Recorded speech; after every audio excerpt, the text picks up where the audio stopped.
Hello candidates, I am going to dictate you a passage of 1000 words which is based on DRDO stenographer.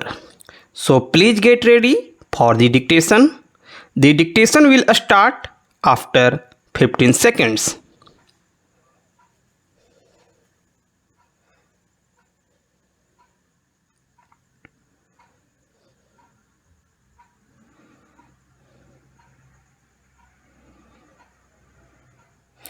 The scams have nothing to do with this mechanism. We have got our things foolproof. Why the scams take place? They are being investigated at various levels. Whenever a project has reached near fructification, the people who have not got the contracts, there are agencies or vested interest, I believe, who want to create scams, and by putting complaints in various forums which starts getting investigated, and this puts the whole thing in a reverse gear. This is one thing which we have to find an answer to at the highest levels. How do we do it? At our level, we try and make sure that the things are totally foolproof and it has been done in a very correct procedural way, and the DPP and DPM have been adhered to in letter and spirit. This is what the functioning of this committee does, and we are ensuring that we have reviewed all the projects. We take 10 to 12 projects at a time and review them, and we do it in the DRDO also. The deputy chief does it on a quarterly basis and I do it in a half yearly basis. This gives a fillip to these projects and provides us the feedback on the ground position of that project at that time. We have been quite successful. I cannot say that this mechanism is quite a success. Counseling, session and emphasis on man management and command and control aspects are a continuous process and are emphasized in all courses of instructions. All ranks are sanitized during Sainik Sammelans and by way of individual counselings. Further, there is a specific organization in the Navy, namely Center for Leadership and Behavioral Studies, which undertakes customized couples for various levels of officer trainees in the IN regarding the core values of the armed forces. The Border Road Organization was conceived and raised in the year 1960 by Pandit Jawaharlal Nehru, the first Prime Minister of India, with the aim of speedy development of road network and infrastructure in the northern and northeastern border areas of the country. The organization, conceived primarily as a road building agency in the early 60s, has over the years spread its wings and diversified into a large spectrum of construction and development works comprising road projects, bridging and tunneling. With a humble beginning with two projects in 1960, Vartak in east and Bekon in the north, today there are 17 projects spread across the length and breadth of the country. This elite organization, which celebrated its golden jubilee on 7th May 2010, is now regarded as a symbol of national building, national integration, and an inseparable component in maintaining the security and integrity of the nation. As part of its contribution to strengthening bonds of friendship with neighboring countries, BRO has developed road infrastructure in Bhutan, Myanmar, and Afghanistan.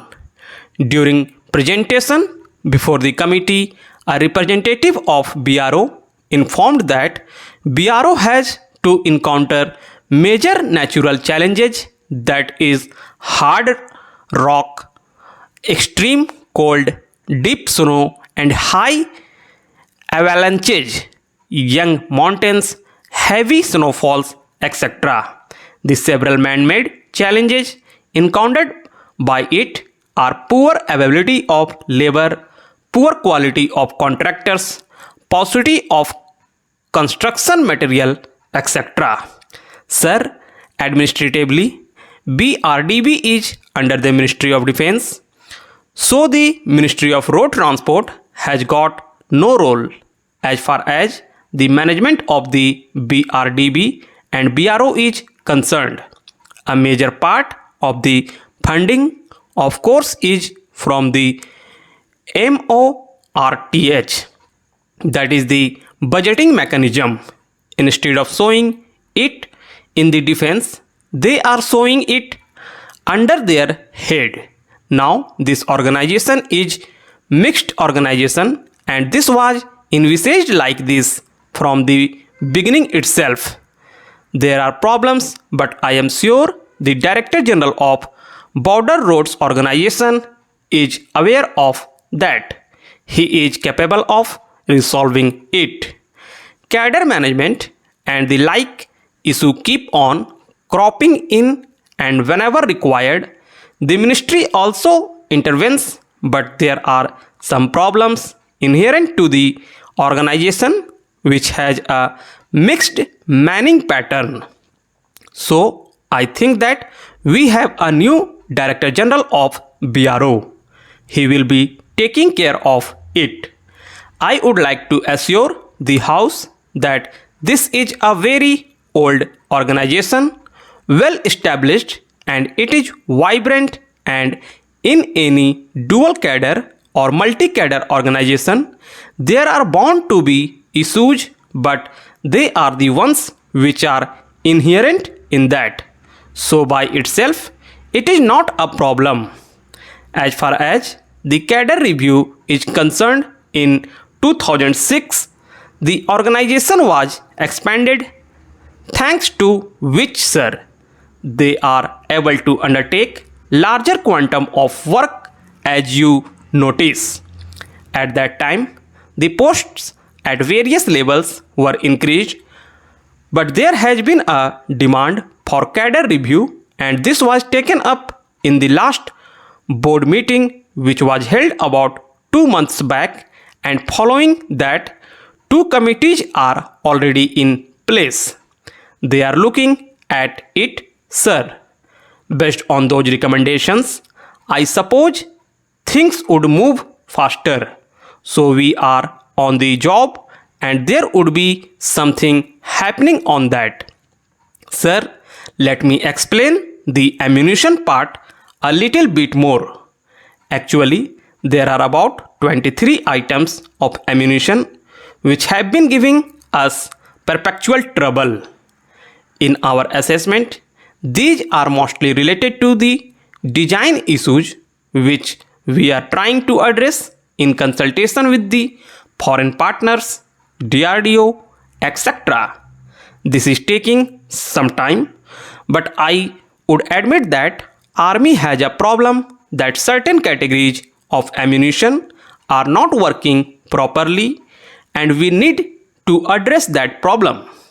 Sir, a major part of this answer would have to come from DRDO. I would like to submit something in respect of R&D. For example, I want to develop a completely new platform. Our DPSUs or OFBS are not equipped to handle such a thing. Our R&D setups are small. They are meant for reverse engineering in some small things, maybe producing some small new designs on an existing platform. The major imports that are occurring in the country are for bigger platforms.